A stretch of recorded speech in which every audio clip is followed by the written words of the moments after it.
Right before we jump into this video, have you signed up to win the camera that I'm giving away as part of the Mega Camera giveaway? Well, if not, head on over to bit.ly/megafro for your chance to sign up and get extra entries to win a camera.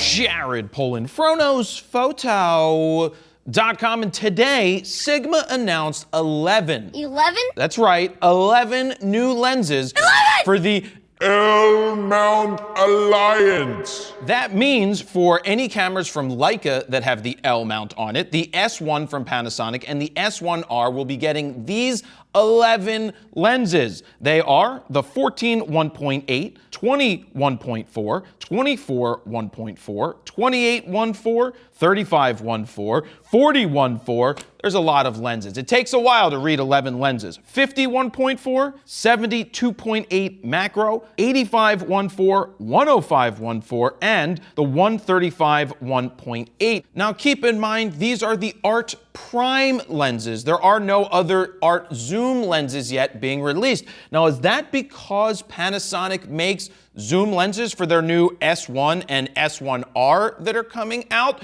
And are these Sigma lenses considered native, even though those Panasonic ones are technically native?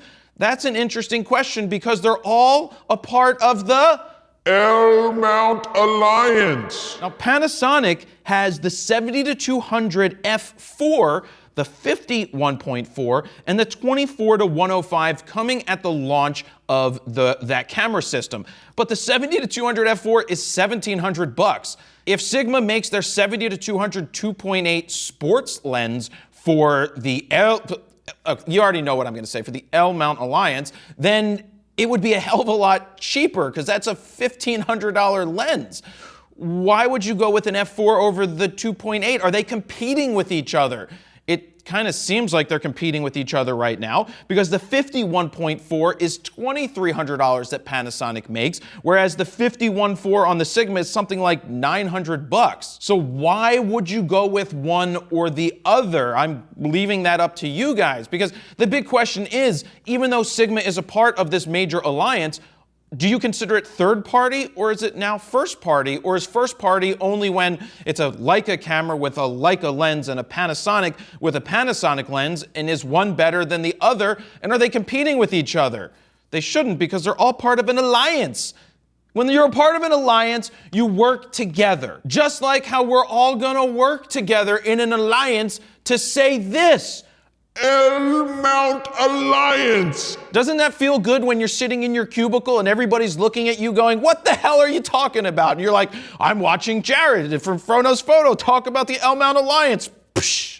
That's what I would say. Also, Sigma decided to announce an MC21 adapter that will let you adapt your Sigma SA to L mount glass, as well as a Sigma EF to L mount glass. That means you could take your Sigma EF lenses and adapt them to the L mount Alliance cameras using the MC21. Now, how do you know if your lens is compatible with this adapter? Well, you put it on. And if it's compatible, a green light goes on. It's like, bing!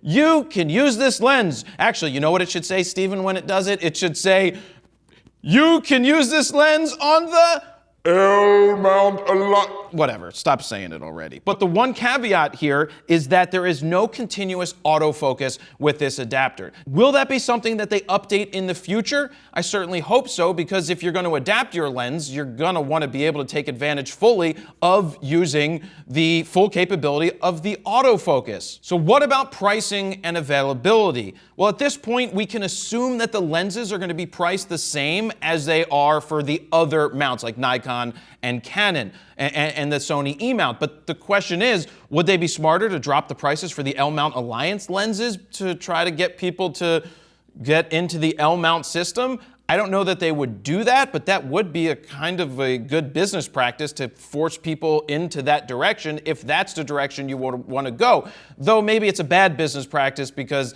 then all those people who own Canon and Sony and Nikon would be upset and stop buying your lenses, and who's going to own L-mount Alliance stuff at launch anyway?